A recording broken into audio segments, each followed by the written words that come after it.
fastest show in sports. I think I could find 8 or 9 teams in the SEC that could win a title this year. Win the title? Yeah. Come on. And well, they can make the playoff. John, if you put Ole Miss in there, I'm gonna shit. What, they can't go. Wait, they can't win 9 games? A national championship. Well, all they have to do is make the playoff, Ed, and then get hot. Look at Notre Dame. I mean, you make the playoff and get hot. I mean, that's what you do. And so, can you make the playoff? That's the first step here. There are at least 9 teams. There are at least 9 teams in the SEC that can make the playoff. There's at least 6 in the Big Ten that can make the playoff. Then I'll expand myself and say there are 20 teams in America right now that have a chance of winning the national championship. That's it. No more. You're not going to have more than 20 teams. How's that? But that's a rotating 20. Is it? In other words, yes, because it may include Illinois this year, and it may include, say, South Carolina this year.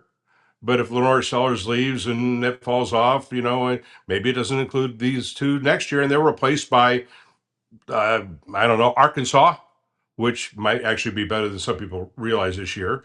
I'll tell you a team that Oklahoma went 6-6 last year. Oklahoma could make a leap to 10 wins this year right now and suddenly be in the playoff. But aren't we looking at the yo-yo effect again, which is going to say that let's take Indiana. Indiana becomes one of the 20 teams this year. They're in the playoff hunt. They go for maybe 2 or 3 seasons, and they're strong, and they're good, as you say. They've got momentum. And then all of a sudden, they hit a roadblock. Now, they hit the roadblock where they go down. Players who are now being paid to play and who want the best chance at being in the NFL are not going to go to Indiana now. Kids going to sit there and say, oh, come on, geez, yeah, they were good for a couple of years, but the last 2 years, these guys stink. They're out of the playoffs. I'm not going there. The talent tide then begins to shift, and it goes to the teams that have more money and more capacity for them to eventually win a championship and become a part of the NFL. That's haves and have-nots, John. I don't know how Georgia has more money than Indiana. It doesn't. Georgia, but in the SEC, you're talking about the kind of money that they have, the kind of endorsements they can get. A player will look at it, and the kids are pretty smart these days. They're going to look at it and say, I can get a better endorsement going to Georgia than I can going to Indiana. I don't know why that's true. Why? I mean, Indiana University, with their alumni? National audience, national television? Nobody gets national endorsements, Ed. They're local endorsements. Nobody gets. But there's a lot of them that go from the local to the national. Well, okay, but let's talk about college football this year. All right, let's just talk about this season, if we can, for a moment, because I'd like to address what I think is going to be an extremely hyper-competitive race in all 4 of the Power 4 leagues. I want to warn and give fans a heads up. What you think might happen at the beginning of the year is it's definitely not going to happen.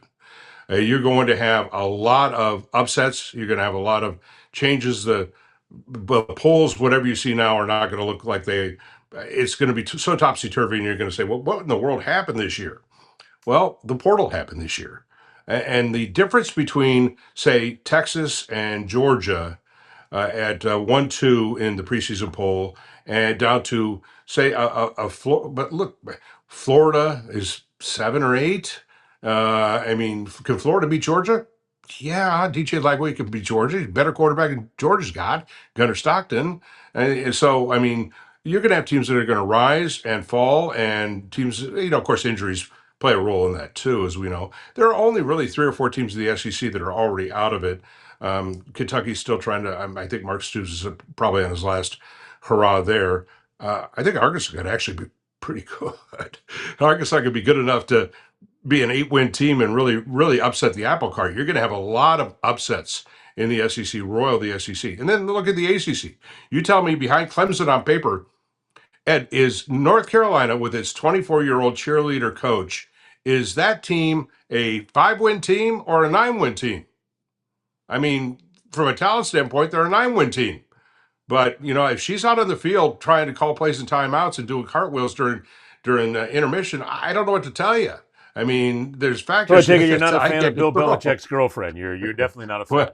Well, no, I just don't know what's going to happen. I think it's really interesting because I got into this debate yesterday on my radio show with a fan who called in and was adamant. I said, because Colin Cowherd had made the point that he thought the Big Ten had, reached an even status with the SEC, and I think it's pretty close between the two leagues because, well, Big Ten's got scoreboard. They've got the last two national titles, and I think split it into thirds. The Big Ten and the SEC at the top third are dead even. In the middle third, slight advantage to the SEC. In the bottom third, pretty large advantage to the SEC in the bottom third. So from a depth standpoint, the league is better than the Big Ten. But at the top, those national title contenders you talk about, the six in both leagues are dead even. And he asked me about the six in the Big Ten, and I listed them. And he said, Illinois. I said, yeah. He said, Illinois, Alabama plays, is a typical fan, right? Alabama plays Illinois tomorrow. They beat them by 5 touchdowns. I'm like, are you on drugs? Did you not see what Alabama did last year? Do you not see what they have coming back? I think Alabama's offense could be extremely good, but they've got maybe the best offensive line in the nation. But I don't know about Ty Simpson or Austin Mack at quarterback. I have no clue. I do know that Luke Altmaier at Illinois is pretty bloody good, and that Brett Bielema's got an offensive line that's the equal of Alabama.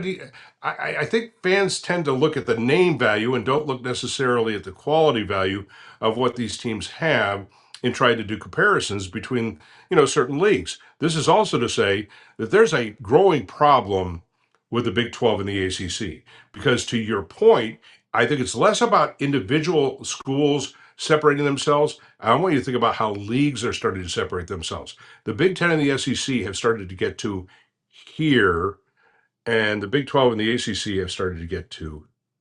Hasn't it been that way for quite some time? Yeah, but I think the separation's happening even faster than we thought. There you go. That comes back to my argument again about haves and have-nots. Right, because of the money. Yes, absolutely. Which is why Florida State wants out, and they're right to want out, because Northwestern and Vanderbilt make more money than they do, which is not gonna fly in Tallahassee, not gonna fly in Clemson, South Carolina, or in Miami. Now, what supports Miami, for example, you talk about schools that are spending money. Miami, which is some fans don't realize, is I know Ed, is a private university. It's also one of the most expensive universities in the country. It also has an extremely wealthy alumni corps, and they are spending money like crazy down there to try to build a winner. That's all, folks.